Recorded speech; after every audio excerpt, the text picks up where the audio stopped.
Assalamualaikum warahmatullahi wabarakatuh. Perkenalkan, saya Isomuddin dengan NIM 21187205031. Di sini saya akan mempresentasikan tentang reformasi birokrasi dalam sistem administrasi negara untuk memenuhi tugas UAS mata kuliah Hukum Administrasi Negara yang diampu oleh Bapak Adi Nur Aziz, SH, MH.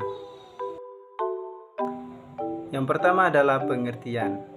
Reformasi birokrasi pada hakikatnya merupakan upaya untuk melakukan pembaharuan dan perubahan mendasar terhadap sistem penyelenggaraan pemerintahan, terutama menyangkut aspek-aspek kelembagaan atau organisasi, ketatalaksanaan dan sumber daya manusia aparatur. Berbagai permasalahan dan hambatan yang mengakibatkan sistem penyelenggaraan pemerintahan tidak berjalan atau diperkirakan tidak akan berjalan dengan baik harus ditata ulang atau diperbaharui. Adapun tujuan adanya reformasi birokrasi adalah untuk menciptakan birokrasi pemerintah yang profesional dengan karakteristik berintegrasi, berkinerja tinggi, bebas dan bersih dari KKN, mampu melayani publik, netral, sejahtera, berdedikasi, dan memegang teguh nilai-nilai dasar dan kode etik aparatur negara. Selanjutnya, makna reformasi birokrasi.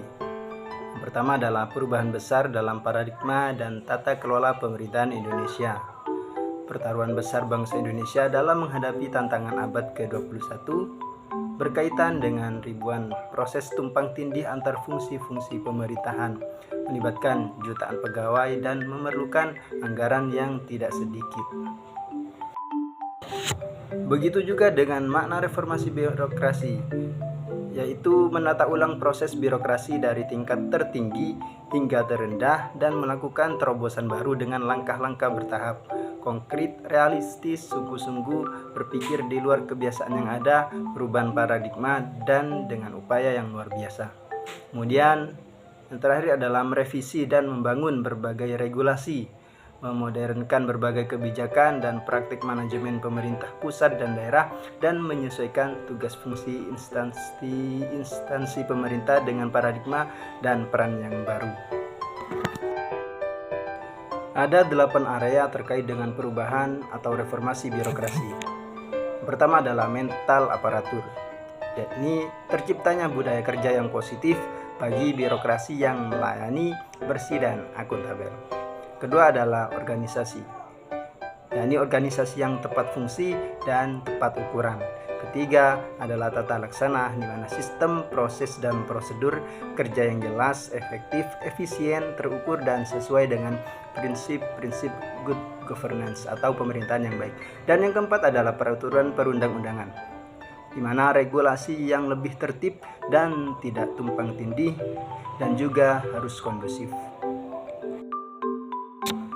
Sedangkan yang nomor 5 adalah sumber daya manusia aparatur, yakni SDM aparatur yang berintegritas, netral, kompeten, capable, profesional, berkinerja tinggi, dan sejahtera. Yang keenam ada pengawasan, yakni meningkatnya penyelenggaraan pemerintah yang bebas dari KKN. 7 adalah akuntabilitas, yakni meningkatnya kapasitas dan akuntabilitas kinerja birokrasi. Dan yang terakhir, yang nomor 8 adalah pelayanan publik, pelayanan yang prima sesuai dengan kebutuhan dan harapan masyarakat. Selanjutnya, tujuan umum dari adanya reformasi birokrasi dalam sistem administrasi di sini dibagi menjadi 3. Yang pertama adalah meningkatkan keteraturan, kedua meningkatkan dan menyempurnakan metode, ketiga meningkatkan performance. Jadi reformasi administrasi di sini dapat meningkatkan disiplin, memperbaiki sistem yang ada pada organisasi, serta meningkatkan kinerja organisasi. Selanjutnya adalah sasaran reformasi birokrasi. Sebagaimana Peraturan Presiden Nomor 18 Tahun 2020 tentang Rencana Pembangunan Jangka Menengah Nasional tahun 2020 sampai 2024, adapun sasaran tersebut adalah yang pertama adalah birokrasi yang bersih dan akuntabel, birokrasi yang kapabel, dan pelayanan publik yang prima. Mungkin Hanya itu saja yang dapat saya sampaikan. Kurang dan lebihnya mohon maaf yang sebesar-besarnya. Akhir kata dari saya, wassalamualaikum warahmatullahi wabarakatuh.